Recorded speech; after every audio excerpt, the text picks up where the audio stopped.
ఇది ఒక గుప్పెడు మీ గులాబీ మొక్కకిచ్చారంటే పువ్వులు పూయని మొక్క కూడా చక్కగా పువ్వులతో నిండిపోతుంది. ఇది ఎలా ప్రిపేర్ చేసుకోవాలి, ఏ సమయంలో ఇవ్వాలి అనేసి ఫుల్ వీడియో అయితే స్కిప్ చేయకుండా చూడండి. ఇంకొచ్చేయండి మన వీడియోలోకి వెళ్ళిపోదాం. హాయ్ అండి, అందరికీ నమస్తే. Welcome to Harika creative ideas. Please అండి, కొత్తగా మన ఛానల్ చూసినట్లయితే లైక్ చేయండి, షేర్ చేయండి, మన ఛానల్ని సబ్స్క్రైబ్ చేసుకోండి. మనకి సెప్టెంబర్ మంత్ నుంచి గులాబీ మొక్కలకి మంచి సీజన్ స్టార్ట్ అవుతుంది. సెప్టెంబర్ నెల నుంచి జనవరి వరకు చక్కగా పూలు పూస్తుంది. గులాబీ మొక్కలకి మంచి సీజన్ అనమాట. ఈలోపు మనం చేయవలసిన పనులు ఏంది అంటే మాత్రం ముందైతే కొత్త మొక్కల్ని మీరు నర్సరీ నుంచి తీసుకొచ్చి కొత్త మొక్కల్ని రిపోర్టింగ్ చేసుకోవాలన్నా కూడా తీసుకొని వచ్చి రిపోర్టింగ్ చేయొచ్చు.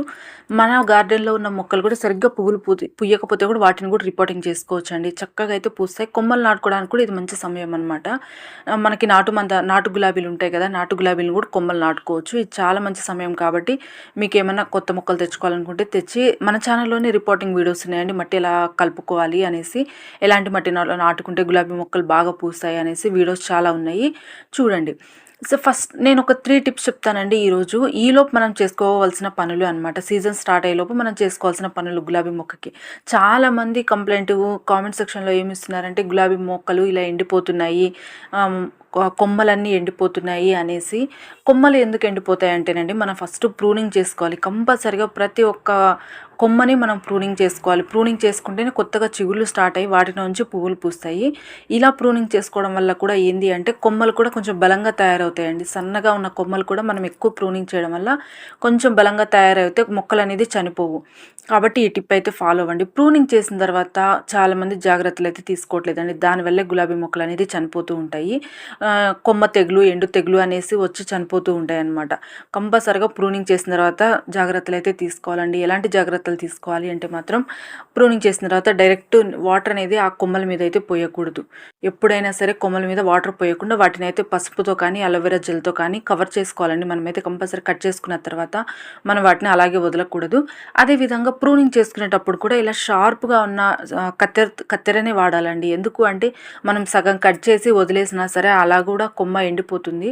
ముఖ్యంగా చెప్పాలి అంటే గులాబీ మొక్కల్ని జాగ్రత్తగా పెంచాలండి. లేకపోతే ఊరికే ఎండిపోతూ ఉంటాయి గులాబీ మొక్కలు. అలా ఎండిపోకుండా పెరగాలి అంటే మాత్రం చిన్న చిన్న జాగ్రత్తలు కూడా పర్ఫెక్ట్గా చేయాలన్నమాట. షార్ప్గా ఉన్న కత్తెరతో ఒక్కసారిగా మనం కట్ చేయగానే కొమ్మలు అనేది కట్ అయిపోవాలి అక్కడికి. ఇలా కట్ చేసుకున్న తర్వాత వెంటనే అలోవెరా జెల్ అయితే అప్లై చేయండి. అలోవెరా లేని వాళ్ళు పసుపు కానీ దాల్చిన చెక్క పౌడర్ కానీ అప్లై చేసుకోండి. కంపల్సరిగా ఈ టిప్ అయితే ఫాలో అవ్వాలండి. మనం కొమ్మలు కట్ చేసుకున్న తర్వాత వాటిని అలాగే వదిలేసాము అంటే మనం డైలీ వాటర్ చేసేటప్పుడు ఆ కొమ్మలోకి నీళ్ళు వెళ్ళిపోయినా సరే ఎండు తెగులు వస్తుంది. అదేవిధంగా ఎండ కూడా వెళ్ళకూడదు. వర్షాకాలం అయితే ఇంకా జాగ్రత్తగా ఉండాలండి. కంపల్సరిగా ఈ టిప్స్ అయితే ఫాలో అవ్వండి. లేకపోతే మన దగ్గర నెయిల్ పాలిష్ కూడా ఉంటుంది. నెయిల్ పాలిష్ కూడా దానిపైన అప్లై చేసేయండి. ఇలా అప్లై చేయడం వల్ల మొక్క అనేది తొందరగా చనిపోదు. నెక్స్ట్ వచ్చేసి చూడండి, చిగుళ్ళు చూడండి ఎంత చక్కగా వచ్చినాయో. నేను ఈ కొమ్మకు వచ్చేసి పసుపు అప్లై చేశాను. ఇన్ని రోజులైనా ఆల్మోస్ట్ ఒక 10 రోజులైంది. 10 రోజులైనా ఈ పసుపు ఎందుకు పోలేదంటే నేను పసుపుని అలోవెరా జెల్తో కలిపి పెడతానండి. ఇలా పెట్టడం వల్ల ఏంటంటే ఎన్ని రోజులున్నా సరే ఆ కొమ్మకు అలానే అతుక్కొని ఉంటుంది. ఈ టిప్పు మీరు ఫాలో అవ్వండి కంపల్సరిగా. అలోవెరా జెల్ కొంచెం తీసుకొని దానిలో కొంచెం పసుపు వేసి 2 మిక్స్ చేసి పెట్టండి. లేకపోతే అలోవెరా జెల్లో మన దగ్గర దాల్చిన చెక్క పౌడర్ ఉంటే అది కూడా పెట్టొచ్చు. సెకండ్ టిప్ వచ్చేసి ఇలా ఆకుల్ని తీసేసుకోవాలండి. అడుగునున్న ఆకుల్ని, పెద్ద పెద్ద ఆకుల్ని అన్నిటిని తీసేసుకోండి. ఇలా తీసేసుకోవడం వల్ల ఏంటంటే చిగుర్లు అనేది తొందరగా వస్తాయి. చెట్టు కూడా హెల్తీగా ఉంటుంది. ఎందుకంటే ఎంతో కొంత బలం ఈ ఆకులు కూడా తీసుకుంటూ ఉంటాయి కదా. ఇవి మనం తీయడం వలన కొమ్మ కూడా బలంగా తయారవుతుంది. చిగుర్లు కూడా చాలా ఫ్రెష్గా వస్తాయి. కాబట్టి కంపల్సరిగా అడుగునున్న ఆకులను అయితే తీసేసుకోండి. అదేవిధంగా చెట్టు పైన కూడా గుబురుగా ఎక్కువ ఆకులు ఉంటే కూడా వాటిలో కూడా కొన్ని ఆకులు అయితే తీసేసుకోండి. అడుగున ఉన్న ఆకులే కాకుండా పైన చెట్టు పైన ఎక్కువ ఉన్న ప్లేస్లో కొన్ని అయితే తీసేసుకోండి. లేతగా వచ్చే చిగుర్లు అయితే అట్లానే వదిలేసేయండి. ఇలా మనం తీసుకున్న ఆకుల్ని కుండీలో మాత్రం అస్సలు వేయకూడదండి. దూరంగా అయితే పడేసేయాలి. మనం ఏదైనా కంపోస్ట్ చేసుకుంటే కంపోస్ట్లో అయినా వేసేయండి. అంతేకాని కుండీలో మాత్రం అస్సలు వేయకండి ఈ ఆకుల్ని. ఎందుకంటే చలికాలం వర్షాకాలం స్టార్ట్ అయిపోతుంది కదా, తొందరగా మట్టి అనేది ఆరదు. ఇవి ఉండడం వల్ల మట్టి ఇంకా ఆరిపోదు. వీటి వల్ల ఫంగస్ వచ్చే ఛాన్స్ కూడా ఉంటుంది. వీటిని అయితే దూరంగా పడేయడానికి అయితే ట్రై చేయండి.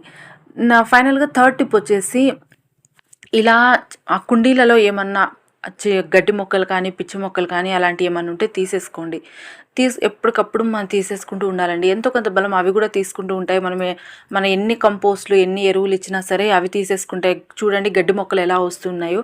ఇలా రాకుండా ఉండాలి, ప్రతిసారి మనం తీయాలన్నా తీయలేం కదా. ఇలా రాకుండా ఉండాలి అంటే వారానికి ఒక్కసారి ఇలా మట్టిని లూజ్ చేస్తూ ఉండాలండి.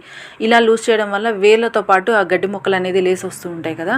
కాబట్టి దీని కాకుండా ఇంకొక టిప్ ఏంటంటే, ఇలా లూజ్ చేయడం వల్ల గాలి వెలుతురు అనేది మొక్కకున్న వేరుకి తగిలి చెట్టు హెల్తీగా ఉంటుంది. లేకపోతే గాలి వెలుతురు తగలక వేర్లు కూడా కుళ్ళిపోయి చనిపోయే ఛాన్స్ ఉంటుందండి. కంపల్సరిగా ఇట్లా ఒక 2 నుంచి 3 ఇంచెస్ వరకు మట్టిని అయితే లూజ్ చేయండి. ఎప్పటికప్పుడు లూజ్ చేసుకుంటూ ఉండాలండి. ఇలా చేయడం వల్ల డ్రైన్ హోల్స్ కూడా కరెక్ట్గా ఉంటాయి. లేకపోతే మట్టి రాయిలాగా అయిపోతుంది. మనం ఎంత లైట్ వెయిట్ మట్టిలో రిపోర్టింగ్ చేసుకున్నా, మొక్కను పెట్టుకున్నా, ఎంత చేసుకున్నా సరే కంపల్సరిగా మట్టి అనేది గట్టిగా అయిపోతుంది. ఎప్పటికప్పుడు లూజ్ అనేది చేసుకుంటూ ఉండాలండి. చేసుకొని ఇది వచ్చేసి వర్మీ కంపోస్ట్ అండి. మీ దగ్గర వర్మీ కంపోస్ట్ కానీ లేకపోతే పశువుల ఎరువు కానీ రెండిట్లో ఏది ఉన్నా సరే తీసుకోండి. పశువుల ఎరువు తీసుకునేటప్పుడు ఏంటంటే బాగా మాగిన పశువుల ఎరువు తీసుకోండి, లేకపోతే వేరు పురుగులు వచ్చే ఛాన్స్ ఉంటుంది. నేనైతే వర్మీ కంపోస్ట్ తీసుకుంటున్నాను. ఇది 15 రోజులకు ఒక్కసారి అన్ని రకాల మొక్కలకి ఇవ్వండి. ముఖ్యంగా గులాబీ మొక్కలకి ఇలా మనం ప్రూనింగ్ చేసుకున్న తర్వాత తొందరగా చిగుళ్ళు రావాలి అంటే మాత్రం ఇది కంపల్సరిగా ఇవ్వండి. ఇది ఇవ్వడం వల్ల ఏంటంటే నైట్రోజన్ చాలా ఎక్కువగా దొరుకుతుంది. కాబట్టి కంపల్సరిగా మనము చిగుర్లు వచ్చి మొగ్గలు వచ్చేంత వరకు మనం నైట్రోజన్ అనేది ఇస్తూ ఉండాలండి. మొగ్గలు వచ్చిన దగ్గర నుంచి మనం పొటాషియం, కాల్షియం అందిస్తూ ఉండాలి. అది కూడా నేను చూపిస్తాను. ఇలా మట్టిలో అయితే 15 రోజులకు ఒకసారి వర్మి కంపోస్ట్ కానీ, కిచెన్ కంపోస్ట్ కానీ, లేకపోతే పశువుల ఎరువు కానీ ఇస్తూ ఉండండి. నెక్స్ట్ మరొక మంచి ఫర్టిలైజర్ అండి. ఇది వచ్చేసి కాఫీ పౌడర్. ఈ కాఫీ పౌడర్లో నైట్రోజన్ ఎక్కువ ఉంటుంది. కొమ్మలు కట్ చేసుకున్న తర్వాత కంపల్సరిగా ఇవ్వవలసిన ఫర్టిలైజర్ ఏంటంటే కాఫీ పౌడర్ కానీ, టీ పౌడర్ కానివ్వండి. దీంట్లో కూడా నైట్రోజన్ చాలా ఎక్కువగా ఉంటుంది. మనకి ఫాస్ట్ గ్రోతింగ్ రావాలి, చెట్లు చిగుర్లు అనేది తొందరగా రావాలి అంటే మాత్రం ఈ ఫర్టిలైజర్స్ అనేది తొందరగా ఇచ్చేయాలండి. మన వారానికి ఒకసారి నైట్రోజన్ ఎక్కువగా ఉండే విధంగా ఇస్తూ ఉంటేనే మొక్కలు తొందరగా ఫాస్ట్గా ఎదుగుతాయి. అంటే బ్రాండ్ ఇది చూపిస్తున్నానని ఇదేం అవసరం లేదండి. మీ దగ్గర ఏ బ్రాండ్ ఉన్నా తీసుకోండి. కాఫీ పౌడర్ కానీ, కాఫీ పౌడర్ లేదు అనుకుంటే టీ పౌడర్ అయినా తీసుకోవచ్చండి. టీ పౌడర్లో కూడా నైట్రోజన్ చాలా ఎక్కువగా ఉంటుంది. కాబట్టి ఏదైనా మీ దగ్గర అవైలబుల్ ఉన్నది తీసుకోండి. తీసుకున్న తర్వాత వాటర్ వచ్చేసి 1 గ్లాస్ వాటర్ అండి. మీ దగ్గర ఒక చెట్టుకి నేను చెప్తున్నాను, మీ దగ్గర అన్ని చెట్లకి మేము ప్రూనింగ్ చేసుకున్నాము, ఇచ్చేయాలి అంటే మాత్రం ఇచ్చేసుకోవచ్చండి. మందారాలకి, గులాబీలకి, చామంతులకి, అన్ని రకాల పూల మొక్కలకి ఆకులు హెల్తీగా ఆరోగ్యంగా ఉండాలి అంటే మాత్రం కంపల్సరీగా ఈ ఫర్టిలైజర్ ఇవ్వాల్సిందే. 1 గ్లాస్ వాటర్ తీసుకున్నానండి. 1 గ్లాస్ వాటర్కి 1 స్పూన్ వచ్చేసి కాఫీ పౌడర్ తీసుకుంటున్నాను. టీ పౌడర్ తీసుకున్నా కూడా అంతేనండి. మీరు 1 గ్లాస్ వాటర్కి 1 స్పూన్, టీ పౌడర్ అయితే ఇంకొంచెం తక్కువ తీసుకోండి. తీసుకొని వీటిని అయితే వాటర్లో బాగా డైల్యూట్ చేయాలి. ఇంకా మంచి బెస్ట్గా రిజల్ట్ రావాలంటే మాత్రం ఇదైతే ఓవర్ నైట్ వదిలిపెట్టాలి. ఎందుకంటే ఈరోజు మనం మిక్స్ చేసుకున్నాం కదా వాటర్లో కాఫీ పౌడర్ వేసుకొని, దీన్ని ఒక రోజంతా వదిలేసి నెక్స్ట్ డే వాడుకుంటే ఇంకా మంచి రిజల్ట్ ఉంటుంది. నెక్స్ట్ డే వాడుకునే పని అయితే దీనిలో కొంచెం వాటర్ అనేది డైల్యూట్ చేయాలి. ఎందుకంటే ఎప్పుడైనా సరే ఫర్మెంటెడ్ అయినాయి కొంచెం వాటిలో పవర్ ఎక్కువ ఉంటుంది కాబట్టి కొంచెం వాటర్ అనేది ఎక్కువ యాడ్ చేసుకుంటూ ఉండాలి. ఇన్స్టెంట్గా ఇచ్చే వాటికైతే అవసరం లేదు. 1 గ్లాస్ వాటర్కి ఇన్స్టెంట్గా ఇచ్చుకునే పని అయితే 1 టీ స్పూన్ నేను కాఫీ పౌడర్ ఇచ్చాను. బాగా మిక్స్ అయ్యే విధంగా మిక్స్ చేసుకొని దీని అయితే మొక్కలకి ఇవ్వాలండి. అట్లీస్ట్ మీకు టైం లేదు అనుకుంటే మార్నింగ్ మిక్స్ చేసి పెట్టి సాయంత్రం కూడా ఇవ్వచ్చు. ఉదయం మనం ఇలా ప్రిపేర్ చేసుకున్నాం కదా, సాయంత్రం మొక్కలకి ఇవ్వచ్చు. మనం ఏ ఫర్టిలైజర్ అయినా సాయంత్రమే కదండి ఇస్తుంది. ఈ ఫర్టిలైజర్ని తీసుకెళ్ళి మొక్కలకి ఇచ్చే ముందు కూడా మట్టిని కూడా ఎప్పటికప్పుడు లూజ్ చేసుకొని ఇస్తూ ఉండాలండి. మీ మొక్కలు ఇంకా గట్టిగా పడి ఉంటే మాత్రం రాయిలాగా మట్టి ఉంటే మాత్రం మొక్కలు అనేది అస్సలు ఎదగవండి.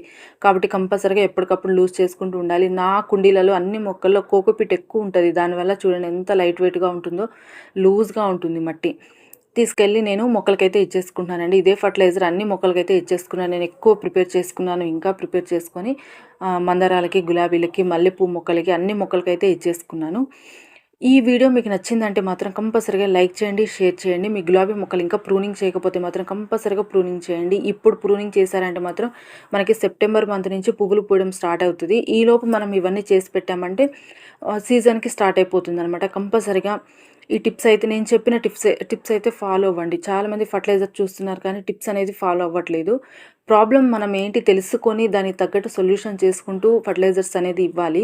కాబట్టి కంపల్సరీగా చిగురు చూడండి స్టార్ట్ అయిపోయింది. నేను దీన్ని ప్రూనింగ్ చేసి కూడా ఒక 1 మంత్ ఏమో అవుతుంది. 1 మంత్లోనే చక్కగా చిగులు అనేది స్టార్ట్ అయిపోయింది. ఏ మొక్కకైనా మనం ప్రూనింగ్ చేసుకున్నప్పుడు నైట్రోజన్ ఎక్కువ ఉండే ఫర్టిలైజర్స్ అనేది ఇస్తూ ఉండాలి. థ్యాంక్ యూ సో మచ్ అండి. మరొక మంచి వీడియోతో మళ్ళీ మీ ముందుకు